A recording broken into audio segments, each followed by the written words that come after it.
Amin. Haleluya. Silakan duduk Bapak Ibu Saudaraku, Shalom. Ini kebaktian yang terakhir ya.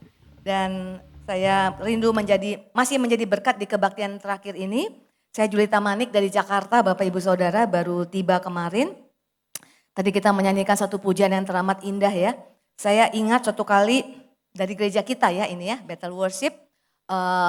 Diberi kesempatan untuk menemani perjalanan iman. Sebenarnya tidak hanya satu keluarga, satu komsel di Surabaya. Jadi kita punya cerita yang menjadi ketua komsel ini pasangan suami istri yang masih muda. Mereka mengalami keterpurukan yang luar biasa dalam bisnis. Jadi ketika mengalami keterpurukan itu begitu kecewa, begitu tidak mengerti rencana Tuhan sampai karena ditipu Bapak Ibu Saudara. Ditipu habis-habisan. Sampai sang istri itu harus pergi ke Singapura kalau saya nggak salah ya. Seperti untuk menenangkan dirinya cukup lama. Sampai kemudian mengalami lawatan Tuhan dan memulai satu bisnis yang baru. Dan sangat diberkati. Saking sangat diberkatinya melimpah tapi hatinya melekat kepada Tuhan. Dia tahu yang dia alami itu dari Tuhan. Sehingga dia punya satu komitmen. Every year dia bayarin satu komselnya ke Israel saudara. Yang bayarin dia satu komsel, kebayang gak saudara? Jadi kami itu satu grup itu cukup banyak. Nah orang tuanya belum percaya, begitu ngelihat luar biasanya Tuhan belum bisa percaya. Tapi uniknya orang tua ibu ini walaupun belum percaya dengerin lagu ini seneng banget. Bapak yang setia, Bapak kau setia. Dia seperti mulai ngalamin jamahan, walaupun belum mau ya, itu kan ceritanya udah lama, saya percaya mungkin sekarang udah di jamaah Tuhan. Tapi waktu di Israel saya lihat di sebuah menara doa ya, Sukat Halel, itu kan bisa ngelihat langsung Dome of the Rock dari kacanya itu. Saya terharu sekali ngelihat ibu ini. Ketika kami buat pujian penyembahan satu sesi di sana, ibu ini itu asik sendiri menghadap Dome of the Rock. Itu ya, yang dulu adalah bait suci Allah. Dia nyembah Tuhan. Saya belum pernah lihat orang yang sudah bangkit diberkati tetap bersyukurnya gila-gilaan. Kalau anak muda sekarang bilang bersyukurnya ugal-ugalan saudara. Kenapa? Dia tahu. Dia gak mungkin alami itu kalau gak Tuhan. Kalau gak Tuhan yang berikan jalan keluar. Sakit hatinya ditipu itu luar biasa. Tapi ketika memilih bersyukur kepada Tuhan, Tuhan paling tahu buka jalan, amin. Bahkan yang tidak terpikir oleh dia, kerugiannya tergantikan bahkan berlimpah-limpah sampai membawa satu komsel. Saya tanya sama tour agentnya, ini biayanya berapa? Saudara saya belum pernah ngalamin, saya pergi ke Israel tuh saya gak pernah ngalamin tour yang seperti itu. Hotelnya itu saudara bintang 5 plus. Ya biasanya kalau kita sehemat mungkin kalau bisa hemat ya Pak ya.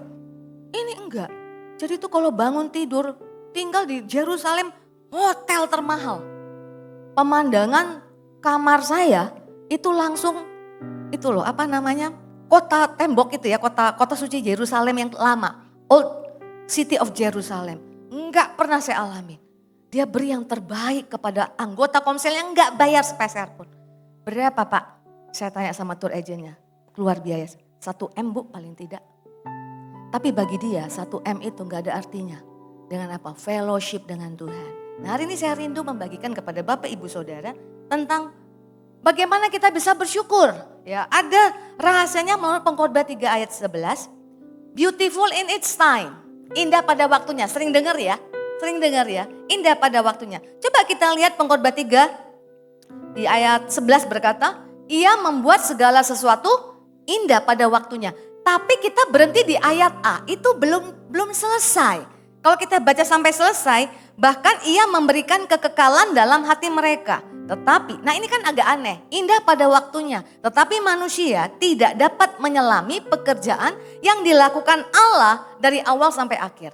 Kalau saudara dengar, beliau ini diberkati Tuhan sampai bisa mungkin dari keuntungan perusahaan membawa anggota komsel bersukacita, nyembah. Di Israel destinasi turnya nggak sama seperti tour agent yang lain. Itu ke tempat-tempat yang nggak biasa didatengin. Kenapa? Yang menginspirasi iman, yang membuat dia semakin sungguh-sungguh ikut Tuhan. Saya lihat beda ini gitu ya. Kenapa saudaraku?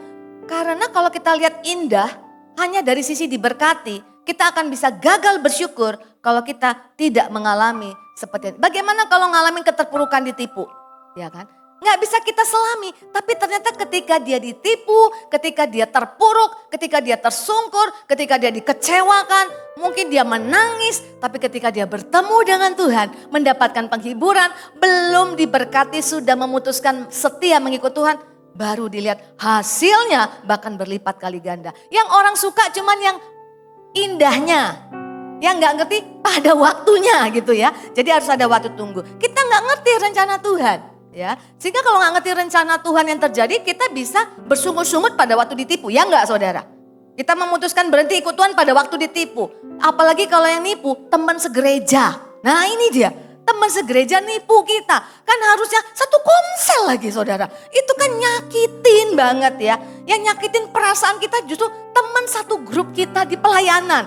Nah, banyak orang mundur dari Tuhan. Nggak ngerti bahwa ternyata itu pun bisa dipakai Tuhan ya. Tuhan nggak hanya bisa pakai yang baik loh saudara. Ketika sama Yesus, Kejadian 50 ayat 20. Bukan yang direka-rekakan, yang jahat pun bisa Tuhan ubah jadi baik. Setuju, katakan amin. Jadi artinya dalam hidup kita nggak ada yang nggak baik. Karena yang nggak baik itu orang tipu kita, mau jahatin kita, Tuhan bisa ubah malah jadi lebih baik. Ya, ngikut Tuhan itu begitu saudara. Jadi ada 3 rahasianya dari kata indah pada waktunya. Yaitu pertama, segala sesuatu. Bukan hanya yang ketawanya aja. Yang gak ketawanya Tuhan bisa pakai. Kejadian 6 ayat 22 berkata, selama bumi masih ada, takkan berhenti-henti musim menabur dan menuai, dingin dan panas, kemarau dan hujan, siang dan malam. Ini janji Tuhan sama Nuh. Selama bumi masih ada, 2 musim ini ada. Artinya apa saudara? Ini mewakili keadaan hidup manusia. Dikatakan ada menabur dan menuai. Firman Tuhan berkata waktu menabur itu orang ketawa apa? Nangis saudara. Yang menabur dengan air mata. Gak ada orang nabur ketawa-ketawa itu gak ada. Karena gak tahu habis nabur mulai tumbuh dikit tiba-tiba datang hama. Ya kan? Gak ada yang tahu. Atau gak turun hujan. Keadaan berubah. Gak ada yang tahu. Jadi orang menabur itu dia dengan iman tuh saudara. Tetap menabur. Gak tahu besok terjadi akan apa. Dengan air mata. Menuai dengan sorak-sorai. Jadi mewakili 2 kehidupan manusia. Air mata dan tawa. Dingin dan panas. Kemarau dan hujan. Siang dan malam. Siang itu sendiri dikatakan sesuatu yang indah. Malam itu sesuatu yang kita gak tahu. Di depan kita akan terjadi apa. Even itu terjadi dalam hidup kita. Itu dipakai Tuhan. Jadi butuh yang namanya segala sesuatu. Kita gak ngerti rencana Tuhan. Kenapa gak pegang yang enak-enaknya saja Tuhan. Nah saudara, ada pepatah orang dunia bilang gini. Ya hidup ini kan seperti roda pedati. Ingat gak saudara? Kadang di atas, kadang di bawah. Ini bisa jadi apatis nanti. Gak baik, belum lengkap. Ada kebenarannya, belum lengkap. Tapi begini saudara. Kenapa engkau diizinkan seketika ada di atas, satu ketika engkau ada di bawah? Benar dikatakan seperti roda pedati. Kalau posisi kita di atas terus, rodanya bisa gerak gak saudara? Saudara bayangkan roda pedati. Posisinya di atas terus nih, bisa gerak gak? Enggak bisa gerak. Makanya atas, bawah, atas, bawah. Tapi apa yang terjadi? Ketika engkau di bawah, itu bukan hasil akhir. Di bawah, ke atas lagi. Bergerak kan? Jadi ketika engkau sempat ada di bawah, ketika Tuhan mau mengangkat engkau ke atas, titikmu enggak sama lagi. Sudah next level. Ibu ini pernah ada di bawah. Amin. Tapi ketika dia mempercayakan dirinya kepada Tuhan, ketika bergulir ke atas, titiknya nggak sama lagi. Nanti ketika dia mengalami lagi mungkin satu hal yang nggak baik, mungkin ekonomi berubah, ada penurunan keuntungan dan bla bla bla bla bla, dia udah mengerti resep untuk berjalan maju. Izinkan Tuhan bekerja dalam hidupmu, memakai bahkan titik terendah dalam hidupmu. Amin saudaraku. Nah ada satu kesaksian yang menarik waktu saya pergi ke satu kota. Jadi dibilang begini, ada ibu itu yang rajin ke gereja tapi mukanya murung terus. Sampai dibilang ibu muka murung. Dia gak tahu julukannya itu. Tapi orang bilang itu loh bu, saya ditunjukin. Itu bu, itu ibunya tuh murung terus. Karena apa? Banyak persoalan dalam hidupnya. Nah suatu ketika ibu muka murung pergi ke Israel. Nah, ini kok banyak cerita Israel saudara ya. Pergi ziarah ke Israel. Waktu dia pergi itu dia lagi sakit kakinya. Dan memang salah satu yang membuat dia murung itu juga sakit kakinya, mungkin gak sembuh-sembuh. Nah saudara, Ketika di Israel lagi di hotel, bukan lagi didoain pendeta, bukan lagi entah dibaptis di sungai Yordan, bukan lagi ketika di tempat-tempat mujizat, lagi di hotel nyetrika. Lagi nyetrika tiba-tiba ketrek gitu loh saudara. Kakinya sembuh. Mujizat gak saudara? Mujizat. Tapi apa yang membedakan? Rodanya masih di titik yang sama. Karena apa? Waktu dia murung, waktu dia belum mengalami pertolongan, dia gak tahu pada waktunya tetap ada mujizat. Orang Israel bersuka cita ketika laut Teberau terbelah dua, tapi itu belum sukacita yang murni. Karena sebelumnya ngomel, memangnya gak ada kuburan di Mesir, kenapa ini ngadapin laut mati, ini kita cari mati nih ke sini. Ya gak saudara? Ternyata mujizat terjadi gak? Terjadi.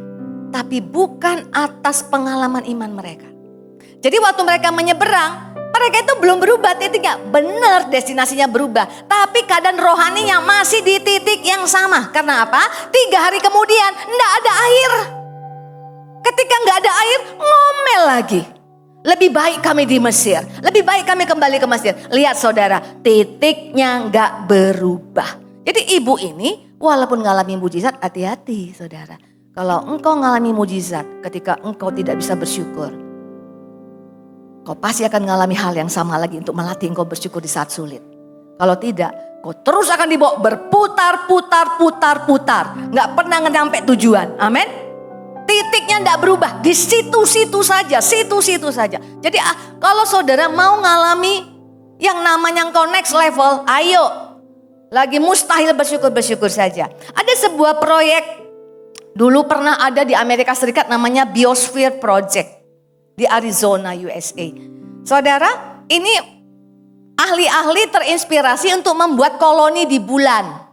Kan di bulan tidak ada oksigen kan? Jadi dibuat satu lahan yang besar, rumah kaca, ya, dibuat semua buatan di dalam. Ya, ada oksigen ya yang dibuat di sana, kemudian ditanam tumbuhan di sana, dibuat sungai buatan di sana, semua apik bagus. Tumbuhannya tumbuh. Sampai ini gede sekali saudara. Lebih tinggi dari sini saudara. Ya ketinggian. Tapi kemudian ilmuwan melihat kok pohonnya gak bisa tambah tinggi. Stuck di satu titik. Dilihat di luar tingginya bisa tinggi banget pohon yang sama. Selidik punya selidik. Karena apa saudara? Karena di dalam proyek Bio Arizona ini tidak ada angin. Angin itu gak enak ya ngalami. Apalagi angin badai. Di Amerika kan nama badainya keren-keren, Katrina lah saudara ya. Tapi dampaknya kan gak keren kan. Tapi ketika badai terjadi, tumbuh-tumbuhan itu untuk bertahan. Akarnya makin nancep ke bawah. Makanya di sana banyak pohon-pohon yang udah raksasa ratusan tahun masih bertahan. Apa yang membuat bisa sampai seperti itu? Badai. Gak nyiptain badai saudara. Pohonnya gak tambah tinggi. Jadi Tuhan sering pakai badai-badai kehidupan. Bahkan kadang badai-badai kecil saja dalam hidup kita. Di gereja saya yang kecil, sudah kecil. Tim praise and worship-nya kecil saudara. Itu ada satu member di praise and worship. Dalam berapa periode sudah 8 kali left group. Kecewa dikit left group. Habis balik janji gak bikin lagi. Nanti kecewa. Entah kenapa ini tim praise and worship paling sering kena sundul. Ya, mungkin karena latihannya ya tuntutannya tinggi kan. Kalau nanti lagi pelayanan disalah-salahin, nggak ngangkat gitu. Kalian gimana persiapan? Jadi itu intensitasnya tinggi ya dalam keadaan semua saling dituntut, gampang sakit hati. Hati-hati saudara. Sekalipun saudaramu menyakiti engkau, ampuni saja. Supaya apa? Rodamu gerak. Karena engkau bersyukur di saat sulit. Yang dihitung Tuhan itu air mata. Saudara tahu nggak? Daud bilang, air mataku kau tampung di kirbatmu. Air mata kita ditampung. Bahkan kalau saudara lihat dalam terjemahan bahasa Inggrisnya, air mataku kau daftarkan di buku catatanmu. Jadi ada buku catatan air mata kita. Tapi nggak masuk kalau saudara nonton drakor, nangis berderai-derai, itu nggak masuk gitu ya. Yang dicatat tuh apa? Waktu engkau sulit untuk melakukannya. Tapi engkau bilang terima kasih Tuhan. Kau izinkan engkau nangis saudara. Itu dicatat sama Tuhan. Jadi apa? Mutiara, amin. Mutiara yang besar penuh kemuliaan Tuhan. Nah saudara-saudaraku, Mazmur 119 berkata ayat 71 bahwa aku tertindas itu baik bagiku. Supaya aku belajar ketetapan-ketetapan. Tertindas itu baik. Jadi kalau baik bersyukur enggak? Bersyukur. Supaya apa? Ternyata waktu tertindas lebih mudah belajar ketetapan Tuhan. Lebih mudah bergantung kepada Tuhan. Tadi di ibadah satu kan saya ada saksikan ya tentang keponakan saya yang sakit leukemia umur 13 tahun. 10 bulan sampai akhirnya meninggal saudara. Itu satu keluarga mencari Tuhan. Bapaknya yang gak pernah ke gereja, pergi ke gereja. Yang tadinya bahkan merokok, curi listrik dari itu nyangkut itu loh, kecantel ke jalan raya. Itu dia bersihin semuanya. Demi untuk apa saudara? Kesembuhan anaknya. Situ saya belajar, ternyata waktu sulit malah supaya diberkati cari Tuhan. Tapi kalau ukuran saudara diberkati, engkau bisa marah ketika engkau tunggu lama. Tertindas itu baik, jadi aku belajar ketetapan-Mu Tuhan. Sebelum aku tertindas, aku menyimpang. Tetapi sekarang aku berpegang pada janji-Mu. Ada satu kisah yang menarik perempuan Sunem di Alkitab. Ya, dia takut akan Tuhan. Jadi Nabi Elisa dibikinin tempat ya, kalau datang itu bisa nginep. Nah, suatu ketika anaknya meninggal. Padahal tadinya dia gak punya anak. Didoain sama Elisa punya anak. Jadi waktu anaknya meninggal dia kan sempat agak marah ya saudara ya. Kenapa saudara? Karena aku gak minta didoain terus ada dalam hidupku. Sudah terlanjur sayang meninggal. Kayak PHP-an gitu loh saudara.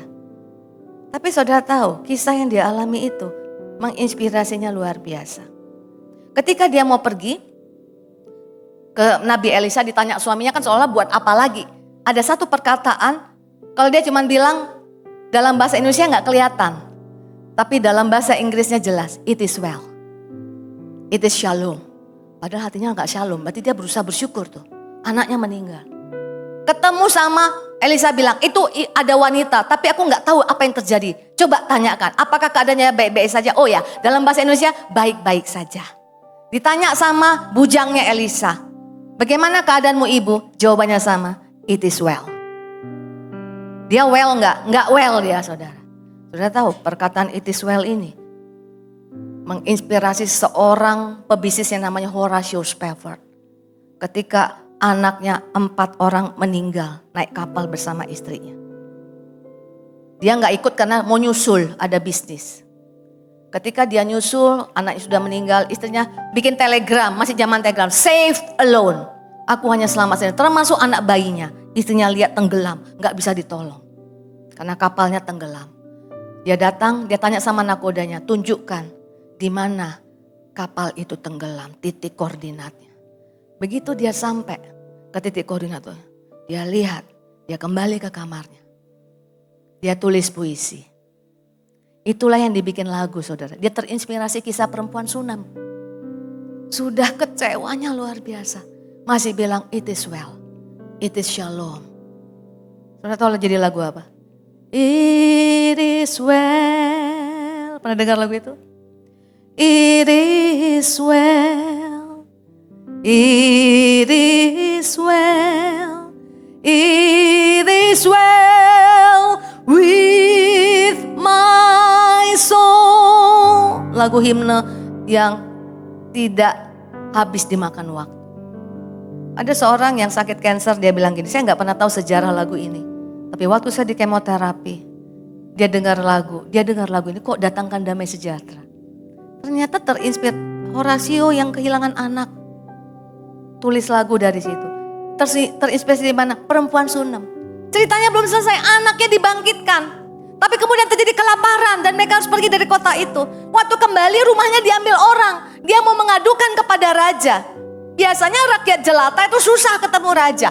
Tapi pegawainya raja tahu kisah anaknya pernah mati dan dibangkitkan. Jadi raja tanya siapa perempuan itu.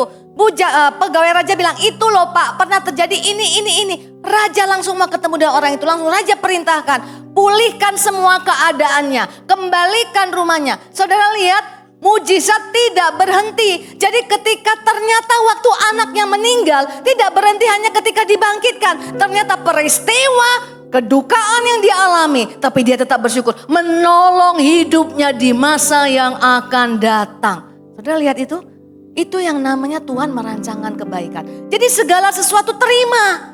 Tuhan, keadaan yang gak baik pun terima kasih.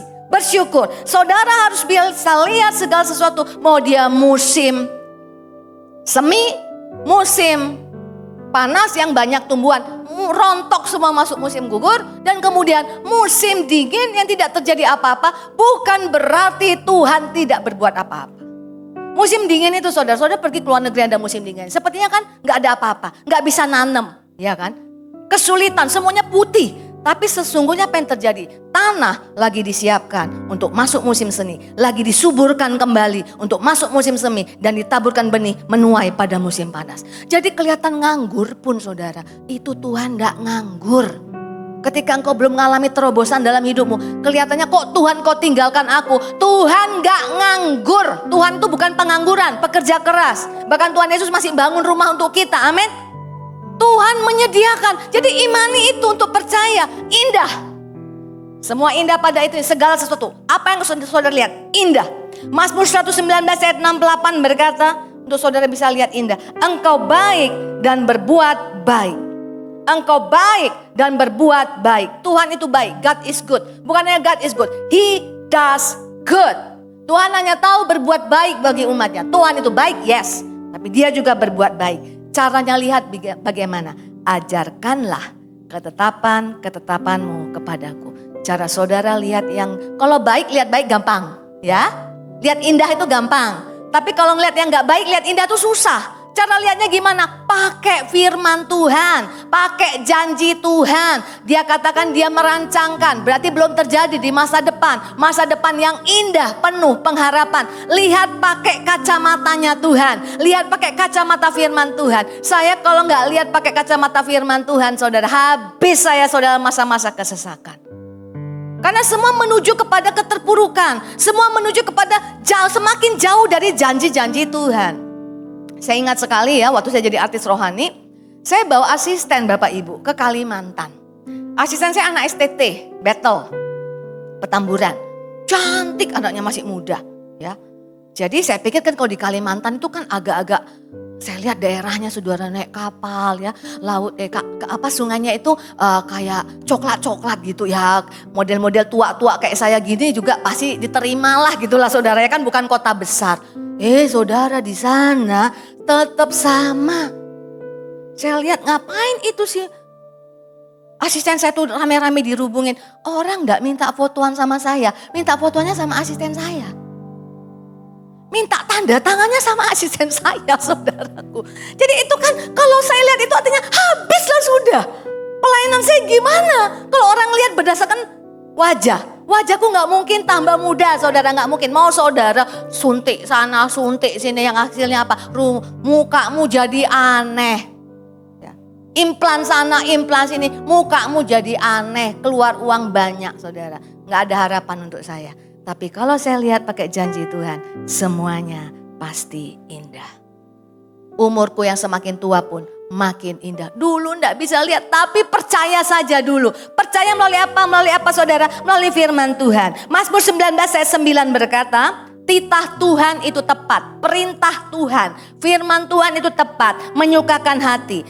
Perintah Tuhan itu murni, membuat mata bercahaya. Kata bercahaya di sini, perintah Tuhan itu murni, itu pure, clear. Artinya apa? Ketika engkau mempercayai firman Tuhan itu membersihkan mata rohanimu. Jadi keadaan fisik engkau lihat gak ada jawaban, engkau masih menangis. Tapi ketika engkau baca firman Tuhan, engkau dimampukan untuk melihat dengan kekuatan Tuhan, pasti baik. Baiknya gimana? Enggak tahu, pasti baik. Makanya kalau saudara gak baca firman Tuhan, habis kita saudara. Saya baru pelayanan dari lapas wanita, itu ada yang bersaksi. Saya kehidupannya up and down, lebih banyak downnya. Masih lama baru dikeluarin dari sana. Terus dia bilang apa saudara? Kalau saya gak punya firman Tuhan, habis saya. Karena keluar udah dilabel kan sama orang, mantan, penghuni tahanan, kan gitu saudara. Kalau gak punya firman Tuhan, gak bisa lihat masa depan. Tapi karena punya firman Tuhan, percaya dulu sekarang, pasti semua baik. Yang saya bagikan ke depan saudara, itu kisah puluhan tahun yang lalu tentang hidup saya. Benar gak terjadi? Terjadi. Tadi di kebaktian 1 saya bilang, dulu kalau nggak muda nggak diterima. Saya kalau kebaktian WBI Bu Lucy paling takut diundang. Apalagi kalau sama ada idol ganteng-ganteng, koko-koko ganteng. Ya, pulang ibadah anniversary WBI. Selesai Pak, saya tuh nggak direken sama sekali. Mereka foto-fotoan semua di sini. Saya mau cepat-cepat pulang supaya nggak ketahuan, nggak diajak. Ternyata pintu keluar langsung lift. Lagi jemaat ngantri, kan panitia lagi foto-foto. Jadi terpaksa saya duduk lagi karena nunggu antrian. Sampai termalu-malu, semua foto-foto saya nggak diingat. Ini bukan masalah foto-foto saja saudara, ini masalah apa? Benar nggak sih Tuhan bisa pakai saya? Kenapa nggak waktu muda ya Tuhan? Kenapa cara mau begini? Nggak ngerti. Tapi akhirnya saya dipaksa Tuhan untuk belajar bersyukur dan percaya. Oh sekarang saya bilang terima kasih untuk setiap proses. Dulu orang cari yang muda kan saudara. Sekarang label malah tanya waktu masih musim label. Bu ada lagi nggak yang tua kayak ibu? Jadi berubah, trendsetter. Kenapa? Dia lihat saya tua, saya pelayanan. Kok ibu ini bisa jadi berkat? Kan mereka mikirnya kan kalau jadi berkat, khotbah, jualan, laku gitu kan saudara. Ada lagi nggak yang tua kayak ibu? Yang bisa nulis lagu, nyanyi, baca sharing firman Tuhan. Saya bilang, Pak bukan sembarang tua Pak. Ya. Tapi orang yang ngalami proses muda pun kok bisa jadi berkat. Tadi saya kesaksian, keponakan saya 13 tahun. 14 tahun meninggal, 10 bulan sakit. Oh saudara jangan kau pikir kalau engkau muda engkau gak bisa jadi berkat. Tapi ketika dia memutuskan untuk mengucap syukur selama dia sakit. Dia tulis diary 101 halaman. Tadinya saya mau tayang videonya tapi rupanya udah jadul banget tahun 2011. Formatnya udah beda, gak bisa tayang saudara. Saudara dia memilih untuk melihat kacamata firman Tuhan. Aku tidak mati, aku hidup. Dan akan memberitakan pekerjaan Tuhan. Dia mati loh saudara, meninggal. Gimana dia memberitakan? Tanpa saya mengerti, saya tulis ya. Kesaksian dia menulis 599 ayat dalam 101 halaman. Saudara apa yang terjadi saudara? Kisah yang saya saksikan di blog saya viral. Dalam tempo beberapa hari sudah dilihat 200.000 orang lebih. Zaman dulu blog itu ada bendera negara yang baca kalau kita buka peta bumi. Itu dari mancanegara baca saudara. Kisah kesaksian anak muda yang memutuskan mengucap syukur saat-saat sulit. Memutuskan percaya sama Tuhan saat-saat sulit. Ditulis oleh orang yang tak berpengalaman. Mendatangkan sukacita pengharapan bagi semua orang. Matanya bersih walaupun leukemia. Dia berjuang walaupun fisiknya sakit. Orang yang matanya bersih, rohnya sehat saudara. Dia fight, meninggal pun masih jadi berkat. Jadi artinya apa saudara? Itu yang membuat kita punya iman ya. Mata, kalau orang punya iman itu matanya rohaninya tuh jelas. Orang lain gak bisa lihat. Tadi di kebaktian kedua saya bagikan tentang orang yang menulis lagu semua baik. Gak ada yang baik saudara dalam hidup dia. Tapi matanya jelas. Warisanku nama Yesus, nama itu baik. Gak ada yang baik kalau kita ukur dari kategori apa yang dikatakan baik manusia. Sakit. Meninggal muda, orang marginal, enggak ada yang baik. Tapi memilih bersyukur Tuhan Yesus baik. Oh jangan main-main saudara, 6 tahun gak terjadi apa-apa. Tuhan gak nganggur, Tuhan hanya nunggu waktu yang tepat. Pada waktunya, lagu yang pernah dia tulis, gak pernah punya pengalaman kasih lagu produser, gak pernah.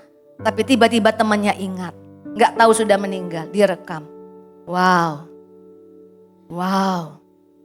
Semua baik, semua baik. Apa yang telah kau perbuat di dalam hidupku. Dia yang tulis saudara. Yang nulis gak pernah lihat kebaikan yang dia nantikan manusia. Nggak sembuh. Tapi masih bilang, warisanku nama Yesus. Dia kuatkan istrinya. Dan ingat nama itu baik. Oh saudara. Menguatkan banyak orang yang lagi down.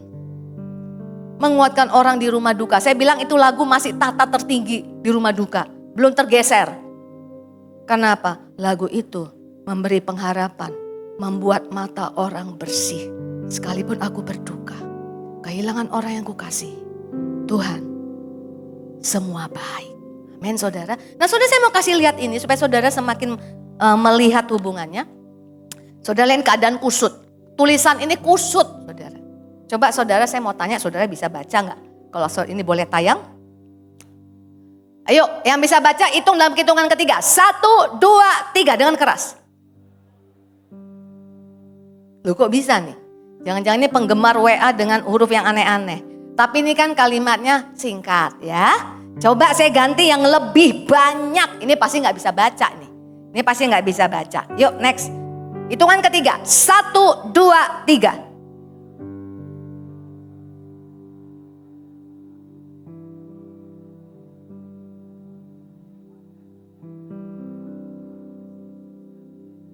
Lah, ini jenius semua nih Pak, ini jemaatnya nih Pak.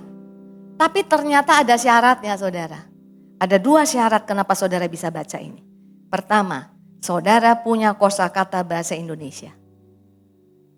Kalau orang bule baca ini bisa nggak ngerti bahasa Indo? Nggak bisa. Mau sampai Tuhan Yesus datang dia nggak bisa baca. Tapi karena saudara punya kosakata semua yang ada di sini, keadaannya kayak benang kusut, saudara bisa baca. Kalau engkau punya kosa iman di dalam hidupmu, ya, dari perjalanan A, kau lihat nggak mungkin terjadi terobosan. Kau punya satu kosa iman. Terjadi kejadian B, nggak mungkin terjadi terobosan. Engkau punya kosa iman. Akhirnya engkau punya banyak kosa iman. Akhirnya ketika engkau melihat keadaan kusut pun, kau lihat nggak kusut lagi, saudara. Amin, mengerti itu? Dan ada syarat kedua, huruf awal dan huruf akhir nggak boleh berubah. Saudara tahu kita dijaga apa awal dan akhir? Alfa dan Omega. Jaga hidupmu. Sekusut apapun, seperti benang kusut apapun keadaan hidupmu. Tuhan jaga hidupmu dan kau punya kosa iman. Lihatnya beda. Nah saya mau sharing sedikit sebelum saya masuk ke bagian terakhir. Anak saya yang paling besar. Kami punya pergumulan yang luar biasa buat anak ini. Saya dan suami ini lulusan ITB saudara. Anak saya masuk ITB juga. Tapi dia depresi berat. Merasa gak bisa lulus. Di tingkat pertama udah hampir drop out. Ya. Mertua saya marah karena dikirim surat peringatannya ke rumah mertua. Alamat saya masih rumah mertua. Langsung datang kalian ke sini gitu dimarahin. Dimarahin saya saudara, ditunjuk sama mertua saya. Karena kan biasanya opa itu sayang banget sama cucu kan. Gak boleh disinggung ini, senggol dikit gak boleh nih. Kita dulu dikit aja nakal dijewer kan. Kalau sama cucu, mau makan apa? Dulu kecil kita gak boleh minum es. Kalau sama cucu semua boleh gitu loh saudara ya. Marah murka, kok mau drop out ini? Tinggalkan semua pelayananmu. Dianggap saya gak benar ngurus anak. Tapi saya datang sama Tuhan. Saya tahu kalau saya melayani Tuhan, saya makin kuat. Saya gak mungkin tinggalkan. Saya juga usaha keras untuk anak ini bersama papanya. Saudara. Lolos tingkat 1 dong saudara. Dengan mujizat. Saya ajar dia bersyukur. Waktu hampir drop out di semester 1 dan 2. Karena di ITB itu tingkat 1 gak lulus. Drop out. Dia udah di ujung tanduk saudara. Dapat short semester. Tiap hari nangis kalau telepon. Gak kuat mah. Udah gak bisa terusin. Saya bilang bukan hasilnya. Tapi berjuangnya. Sudah berjuang, drop out enggak masalah. Tapi jangan pernah drop out karena enggak berjuang. Saya ajar dia bersyukur. Karena saya tahu syukur itu kekuatan. Karena syukur itu artinya percaya Tuhan baik kan. Itu membersihkan mata. Nangis telepon. Aku kuis mas skala 10 cuma nilaiku 4. Terus saya bilang, kuis yang sebelumnya nilai berapa nak? 2. Tuhan Yesus baik, sudah meningkat dari 2 menjadi 4. Jangan kau marahin anakmu. Kapan 10-nya? Ini udah naik 1 nilai itu udah hebat, luar biasa. Kenapa? Supaya dia punya alasan untuk bersyukur. Karena dia masih perlu alasan. Saya bimbing karena terima kasih. Suatu ketika nangis lagi. Mama, besok ujian mendadak harusnya 2 hari lagi. Aku enggak siap mah. Udah jam 9 malam. Saya bilang, saya latih dia untuk bersyukur. Ayo doa sama-sama. Tahu dari mana ada ujian? Kan taunya 2 hari lagi. Kok tahu sekarang ada ujian? Tiba-tiba temanku telepon. Itulah kebaikan Tuhan. Coba kamu datang besok, temanmu enggak ngasih tahu. Apa enggak bingung? Blank kan saudara? Akhirnya saya bimbing. Tuhan Yesus. Terima kasih. Kalau engkau membuat aku nangis-nangis kan saudara. Saya enggak bilang, belajar ya pokoknya enggak boleh tidur. Enggak mau saya. Belajar sekuatmu. Minta Tuhan tunjukkan. Beri hikmat apa yang akan keluar. Jam 11 kalau kau ngantuk tidur. Saudara, ternyata dia lulus. Tapi dia ngalami perjalanan iman dengan Tuhan. Sesudah itu, ya namanya masih bertumbuh ya. Ngalami berat lagi di skripsi. Berjibaku lagi saudara. Singkat cerita lulus. Lulus, kerja 2 tahun terlambat saudara. Anak magang, gajinya lebih tinggi dari dia. Sakit hati lagi. Sedih, nangis-nangis. Pulang kerja itu saudara. Sampai rumah jam 11 malam. Kan derita di Jakarta begitu saudara. Berangkat subuh-subuh pulang jam 11 malam. Saya bilang, nak udahlah kos aja deket kantor. Dia bilang gak mau. Kalau aku berat gini penderitaanku. Kalau aku pulang ketemu papa mama. Masih hiburkan dengan firman. Karena dia gak baca firman saudara. Dia bergantung sama orang tuanya. Ya masih bergantung kan. Disuruh baca katanya enggak, itu tugas papa mama, hamba Tuhan. Kata. Saya bilang Tuhan tuh baik. Ayo bersyukur. Jadi kuat lagi. Tapi nanti down lagi. Terus saya bilang gini. Membuat mata dia bersih harus perintah Tuhan. Gajimu kecil nak, gak apa-apa. Tapi ingat firman Tuhan bilang bekerjalah seperti untuk Tuhan. Bukan untuk manusia. Artinya Tuhan ajar kamu, bosmu Tuhan. Bosmu bukan yang yang gak nganggep kamu ini. Karena kamu terlambat lulus gak dianggap. Itu bukan bos utamamu. Itu hanya perpanjangan tangan. Bosmu Tuhan. Yang nentukan promosimu Tuhan. Kalau belum dipromosi, percayai saja. Makanya ada perkataan saudara, pada waktunya ya. Nunggu itu ndak enak, tapi percaya Tuhan itu baik ya. Dikatakan begini ayat terakhir, Yesaya 40 ayat 31, tetapi orang yang menanti-nantikan Tuhan tetap bersyukur dalam penantian, mendapat kekuatan baru. Malah dia seumpama raja wali naik terbang dengan kekuatan sayapnya. Mereka berlari dan tidak menjadi lesu, mereka berjalan dan tidak menjadi lelah. Saya bilang sama anak saya, nak bosmu Tuhan. Dia nangis, semua temanku yang pintar-pintar kerjanya di luar negeri. Bosmu Tuhan. Ayo naikkan permohonan sama Tuhan. Singkat cerita saudara, ini anak ini sebenarnya temannya pun bilang gak mungkin sukses. Kok bisa kerja di luar negeri? Tapi begitu dia kerja di luar negeri, terjadi pergumulan baru. Kerja di Singapura, saudara tahu kalau kerja di Singapura itu saudara ketatnya minta ampun. Gak ada ngomong-ngomong seperti kita di kantor ya, kadang masih sempat main IG. Gak bisa, gak ada komunikasi, tight banget. Saudara itu dia stres lagi. Kalau saya nggak bersyukur saudara, saya tiba-tiba naik pesawat dengar ada pengumuman. Kalau ibu-ibu ya orang tua dalam keadaan ada tekanan udara berubah, kan turun tuh kan untuk masker oksigen.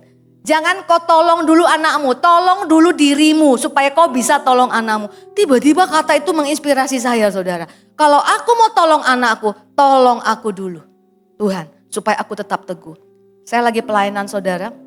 Saya ingat pada masa-masa struggle dia, ini yang menjadi kosa iman saya. Sehingga waktu dia di Singapura, dia struggle, saya percaya. Karena dulu waktu dia belum bisa lulus, saya lagi di Batam pelayanan, setengah jam lagi saya mau dijemput saudara. Tiba-tiba dia WA saya waktu dia masih kuliah. Mama aku gak tahu lagi artinya aku hidup.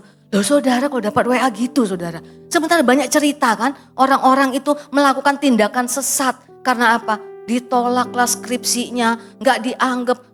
Ekonomi itu bisa membuat orang terjun dalam, aduh Tuhan tolong anakku, Tuhan tolong anakku. Saya nangis saudara itu, saya sendirian, saya nangis terus di kaki Tuhan.